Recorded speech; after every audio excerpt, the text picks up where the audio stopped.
Des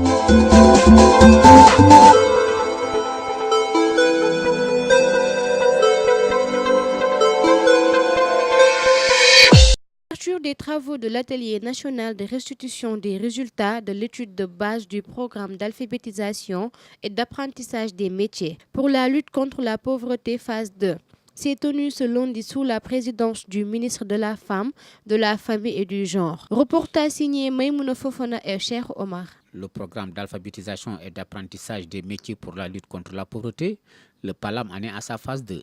Il s'agit pour ces acteurs réunis autour d'un atelier de mettre l'accent sur une vulgarisation, mais aussi des conditions pour lutter contre la pauvreté.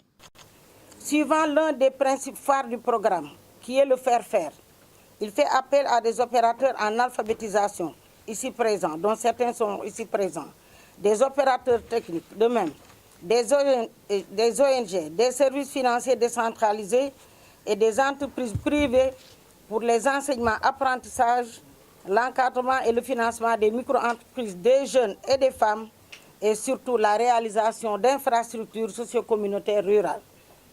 Il apparaît à partir de ce moment urgent et important de partager avec l'ensemble des acteurs institutionnels les orientations du programme, ses objectifs et résultats attendus avant le démarrage effectif de la mise en œuvre des activités du plan quinquennal. La deuxième phase du PALAM en vue de son extension vient de démarrer avec la mise en place de l'unité de gestion du programme pour une durée de 5 ans dont les régions cibles sont Thiès, Kaolack et Fatick. Ce programme suscite l'intérêt de plusieurs autorités et constitue une vitrine des résultats enregistrés par mon département et le gouvernement. Ces résultats ont contribué dans les différentes zones d'intervention à la lutte contre les mariages forcés, à l'exode rural, à la valorisation de l'expertise locale et au développement de l'esprit d'autopromotion socio-économique des jeunes et des femmes. Ces changements de paradigme à la base confortent la pertinence du modèle développé par le PALAM et son extension dans d'autres régions du Sénégal dans le cadre de sa deuxième phase, à savoir Fatick, Thiès et Kaolack, avec comme défi l'éducation de base de 6 000 enfants déscolarisés, non scolarisés et ceux issus des DARA, la formation qualifiante de 2000 jeunes et le renforcement des compétences de 5000 femmes pour la création d'au moins 200 micro-entreprises. De même, un important programme d'infrastructures socio et communautaires sera mis en œuvre à travers la construction et l'équipement de 150 écoles communautaires de base, l'installation de 115 panneaux scolaires pour l'éclairage des infrastructures et 45 ouvrages hydrauliques.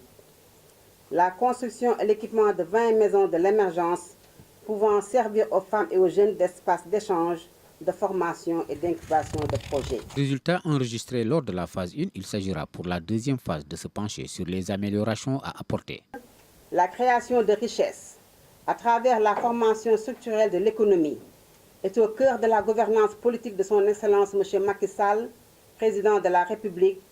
Toutefois, une accumulation de richesses sans une bonne prise en compte de la redistribution de celles-ci, afin de ne laisser personne en rade à travers une politique de développement social efficient, ne peut donner des résultats escomptés. Lancé par la Banque islamique de développement, le PALAM vise à contribuer à réduire la pauvreté, en particulier des jeunes et des femmes en milieu rural, en leur dotant de compétences pertinentes d'alphabétisation fonctionnelle et de compétences pratiques de base, entre autres.